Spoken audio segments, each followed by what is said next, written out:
नमस्कार। पॉलिटिक्स में आप सबों का स्वागत है।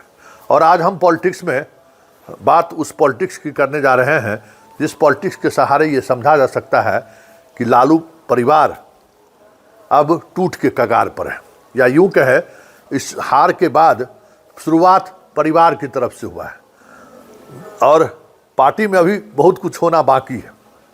लेकिन रोहिणी ने जिस तरीके से ट्वीट किया है इसका अंदेशा शायद तेजस्वी कैंप को नहीं रहा होगा।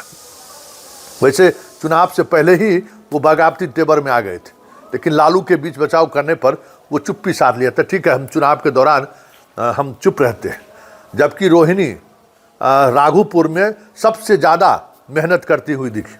हर एक ऐसे वोटर के पास वो गई जो आरजेडी से कहीं न कहीं बागी हो चुका था। ऐसे ऐसे वोटर के पास वो पहुंची जहां तेजस्वी पहुंच नहीं पा रहे थे। पूरा कमान रोहिणी के हाथों में था। भाई को जिताने को लेकर सारी बहनें कैंप कर रही थी, मां घूम रही थी। मतलब उस समय परिवार की एकता को लेकर और भाई को जिताना है, रोहिणी पूरी तौर पर तत्पर रही।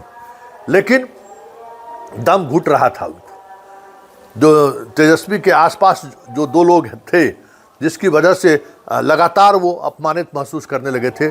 स्थिति ये थी कि भाई से भी मुलाकात नहीं हो पाती थी। जो अंदर खाने से जो खबर आ रही है कि भाई से मिलने के लिए भी मतलब भौजाई नहीं रोकती थी। संजय यादव या जो जनाब जो दूसरे व्यक्ति की चर्चा हुई है, अब तो उनका आपराधिक इतिहास भी मीडिया रिपोर्ट में चलनी शुरू हो गई है। हालांकि हम लोग पहले से जानते थे कि एक यूपी का कोई ऐसा सांसद है, डॉन सांसद है, जिसके दामाद महोदय हैं जो सोशल पेज देखते हैं।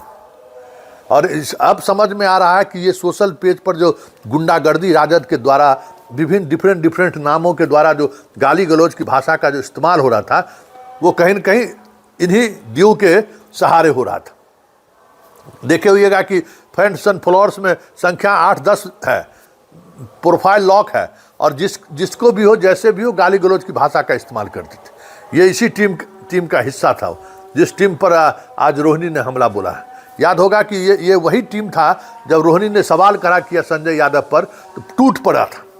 यही वही टीम है। अब देखना ये दिलचस्प होगा कि इस लड़ाई को लालू किस तरीके से लेते हैं। वैसे लालू ने अब हाथ खड़ा कर दिया है।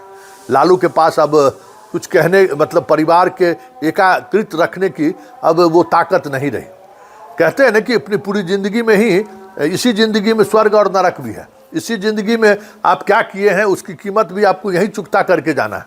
तो आज लालू जिस तरीके से निसहाय और असहाय दिख रहे हैं, पार्टी के लेवल पर तो छोड़ दीजिए, परिवार के लेवल पर, ऐसे में आने वाले समय में ये बगावती स्वर और तेज हो जाए तो कोई बड़ी बात नहीं हो, क्योंकि रोहिणी के साथ मीसा छोड़ सभी बहनें एक साथ खड़ी हुई हैं। पहले से बागी तेज प्रताप है ही, क्योंकि देखिए रोहिणी को प्रॉब्लम क्या हो रहा है, या बहन या माँ इतने कसमकस स्थिति में क्यों है कि तेज प्रताप को जब घर से बाहर निकाला गया, पार्टी से निकाला गया, तो तेजस्वी के चुनाव कैंपेन में या तेजस्वी की छवि में कोई प्रभाव नहीं पड़े, इसके लिए माँ पिता से लेके सारे लोग चुपचाप रहे, कोशिश करते रहे कि कसमकस वाली स्थिति। जब राबड़ी देवी बोली है कि मेरा दोनों बेटा चुनावी मैदान में है, हम जीत की कामना करते हैं, लेकिन प्रचार करने के लिए वो नहीं गई। प्रचार करने के लिए राबड़ी हो, चाहे निशा हो, चाहे रोहिणी हो, जो भी बहनें थी, माँ, सारे लोग तेजस्वी के प्रचार में गए।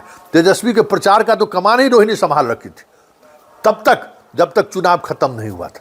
ये बात का अंदेशा लग रहा था कि विस्फोट आज न कल होना ही होना है, क्योंकि अगर रोहिणी को लग रहा था कि अगर बीच में हमने बगावत कर दिया, हमने कुछ ऐसी बातें कर दी तो हार का ठिकरा कहीं हमारे ऊपर ही न फोड़ दे, या फिर सरकार नहीं बनी तो उसका ठिकरा हमारे ऊपर ही न फोड़ दे। तब तक चुप रही वो जब तक सारे परिणाम सामने नहीं आ गए।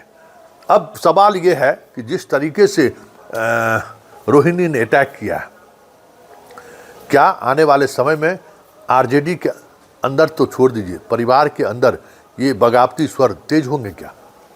क्योंकि जिस तरीके से हस्तक्षेप, राजनीतिक तौर पर हस्तक्षेप जिन व्यक्ति पर आरोप लग रहा है, वो पार्टी के पदाधिकारी भी लगाने शुरू कर दिए। और आने वाले समय में कई हारे हुए उम्मीदवार खुलकर संजय यादव और यूपी के बाहुबली के बारे में बोलना शुरू कर दे तो कोई बड़ी बात नहीं होगी, क्योंकि अब ये थमने वाला नहीं है। जब तक लालू का एक प्रभाव था पार्टी पर तब तक चीज़ें ठीक चल रही थी, लेकिन अब वो प्रभाव ख़त्म होता हुआ दिख रहा है और जो पुराने लोग हैं वो कहीं न कहीं असहज महसूस करते हैं। ऐसे में सुरेंद्र यादव, ललित यादव जैसे पुराने दिग्गज यादव नेता ही बगावत का स्वर सबसे पहले बुलंद कर दे तो ये भी कोई बड़ी बात नहीं होगी, क्योंकि उस कसमकश शुरू हो गई है और ये कसमकश उस दिशा की तरफ बढ़ गई है। और सबसे जो आरजेडी के जो सबसे बरबोले विधायक हैं भाई वीरेंद्र, इंतजार करिए, कल तक वो भी विस्फोट करने वाले हैं। मतलब चारों तरफ से अब तेजस्वी पर हमला होगा और तेजस्वी पर हमला करने का जरिया संजय यादव होंगे और यूपी का ये बाहुबली होगा, क्योंकि उस बाहुबली के बारे में पर्दे के पीछे सबको जानकारी थी, लेकिन मीडिया में पहली बार इस बाहुबली की चर्चा हुई है। अब इस बाहुबली के हवाले सोशल मीडिया पेज था, तो आप सोच सकते हैं कि उस पेज के सहारे किस हद तक बिहार में लाठी पिलावन, तेल पिलावन और कट्टा वाला जितना गीत कह रहा है ना, सारे कुछ कहीं न कहीं इसी तरीके के सोशल पेज को ऑर्गेनाइज करने वाले लोगों ने किया है। तो हार का ठिकरा तो फूट ही रहा है। आने वाले समय में परिवार का ये बगावत पार्टी के अंदर बगावत का स्वरूप ले ले और विधायक, अधिकांश विधायक तेजस्वी का साथ छोड़ दे तो कोई बड़ी बात नहीं होगी। चलिए, ऐसे मौके पर नीरज चौका छक्का मारने से थोड़ी बचते हैं। नीरज ने क्या कहा है जरा आप भी सुन लीजिए। राजद एक पारिवारिक पार्टी और परिवार का अंदरूनी कलह उभर कर आया, लेकिन महत्वपूर्ण विषय यह है कि जिस बेटी रोहिणी ने अपने पिता की प्राण रक्षा की हो और उस बेटी के मुंह से कराह निकल रहा हो, जिस भाई के कलाई में राखी बांधी आज उस परिवार को भी अलविदा कह रही है, पार्टी को भी अलविदा कह रही है, रोहिणी आचार्य। सवाल के घेरे में लालू जी आप हैं, राबड़ी देवी जी आप हैं। लालू जी राजनीति के धृतराष्ट्र हो गए कि सब कुछ जानते हुए भी खामोश क्यों हैं? आप उस घर के मुख्य न्यायाधीश हैं, तो मुख्य न्यायाधीश की भूमिका अगर अदा आप नहीं करेंगे तो इसका मतलब रोहिणी के द्वारा किए गए कृत्य जो आपके प्राण रक्षा के लिए किया है वह भी आपके अपराध की श्रेणी में आ जाएगा। तो बेटी का कराह बहुत भारी पड़ता है।